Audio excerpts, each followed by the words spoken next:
lebih mengherankan lagi, Wak, lampu biru nyinarin si bayi ini juga dingin, macam udah lama nggak dipakai. Harusnya kan hangat kan, Wak? Orang tadi Tiara juga nggak matiin kok lampu ya. Kalaupun lampunya tiba-tiba mati sendiri, harusnya pasti masih ada lah itu angan-angan yang ada. Ini dingin lampu tuh. Wassalamualaikum warahmatullahi wabarakatuh. Terima kasih sudah klik video ini. Di malam ini seperti biasa aku akan menemani lagi kalian dengan menceritakan satu kisah horor Wawa part 318, Wak ya.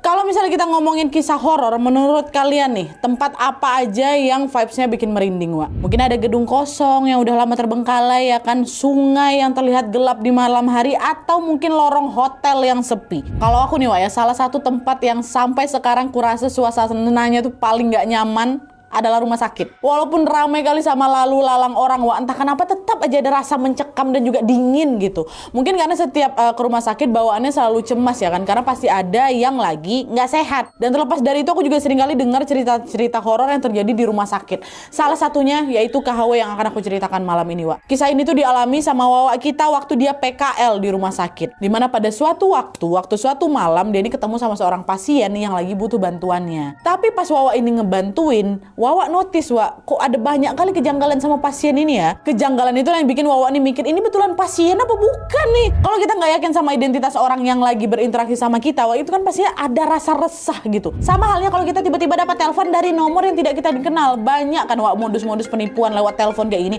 Ada yang ngaku jadi keluarga kita lah, katanya lagi ada yang kecelakaan dan lagi butuh uang cepet lah untuk rumah sakit. Kabar-kabar kayak gini kan bikin kita panik kan. Dan saking paniknya, tanpa sadar ada loh yang langsung transfer gitu aja tanpa cari tahu dulu siapa si penelpon itu sebenarnya. Betulan keluarga atau cuman penipu nih. Nah, untuk mengatasi masalah itu, Wak, untungnya sekarang sudah ada aplikasi canggih yaitu Get Contact, Wak. Get Contact ini bisa bantuin kita untuk ngelihat orang-orang pada nge-save nomor itu dengan nama apa. Jadi kalau misalkan dapat telepon dari nomor yang nggak dikenal, tenang aja, jangan gegabah dulu, cek dulu nomornya lewat aplikasi Get Contact ini. Ini aku kasih tahu caranya, Wak ya. Pas kali kemarin aku juga baru habis ditelepon sama nomor asing. Pertama-tama copy dulu, Wak, nomor yang mau kalian cek, terus langsung buka aplikasi Get Contact dan langsung paste tuh nomor tadi di kolom pencarian itu. Tuh ya, kita masukin. Nah, tuh langsung muncul tagnya. Dengan cara segampang ini, Wak, kita bisa tahu identitas orang yang kita telepon. Rasanya jadi lebih tenang gitu loh, karena aplikasi Get Contact ini bisa membantu kita biar nggak gampang kena tipu. Aku sangat merekomendasikan sekali buat kalian pakai aplikasi Get Contact ini, Wak. Banyak sekali manfaat yang aku rasakan dari aplikasi ini, dan aku juga mau kalian ngerasain manfaatnya yang sama.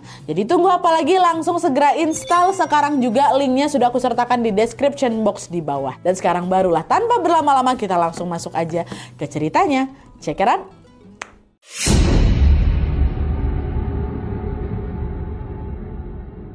Oke, Wak, jadi kisah yang akan aku ceritakan ini dikirim sama Wak kita yang bernama Tiara dari Jawa Tengah. Halo Tiara. Nah, kisah ini terjadi beberapa tahun yang lalu, tepatnya di tahun 2023, waktu Tiara ini lagi PKL, Wak, di salah satu rumah sakit di daerahnya. PKL ini dilaksanakan selama 3 bulan sebagai syarat kelulusan dari SMK Kesehatan, tempat Tiara ini sekolah. Waktu itu Tiara udah kelas 3 SMK, Wak. Nah, dari sekolahnya ini ada 5 orang yang PKL di tempat yang sama. Tapi yang muncul di cerita ini cuma si Tiara sama kawannya satu namanya si Karin, Wak.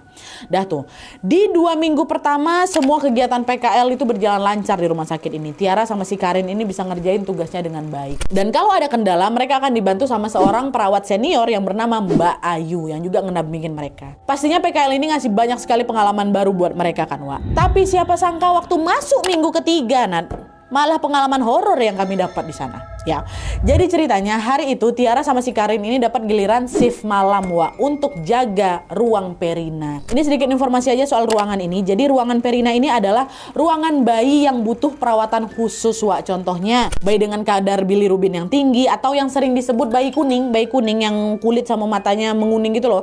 Nah, cara penanganan bayi kuning ini adalah dengan di fototerapi, Wak, atau terapi sinar biru. Si bayi ini nanti akan ditidurkan di dalam box, matanya ditutup biar nggak silau, lalu bayi ini akan disinari pakai lampu khusus yang memancarkan cahaya biru. Tahu kalian kan? Nah, proses fototerapi ini dilakukan di ruangan Perina inilah, Wak. Tapi perlu diingat bahwa ruangan Perina ini juga bukan cuma untuk bayi kuning aja, kata Wawa. Biasanya ruangannya juga muat untuk ngerawat 6-8 bayi dengan kondisi yang berbeda-beda. Nah, selama dirawat ini juga mereka nggak boleh sembarangan dijenguk atau dibawa keluar, Wak. Bahkan untuk minum ASI pun si ibunya ini harus mompa ASI dulu, baru nanti dikasih perawat, barulah nanti perawatnya yang masuk ke dalam ruang Perina untuk minumin bayinya pakai dot khusus dari rumah sakit. Jadi memang lumayan ketat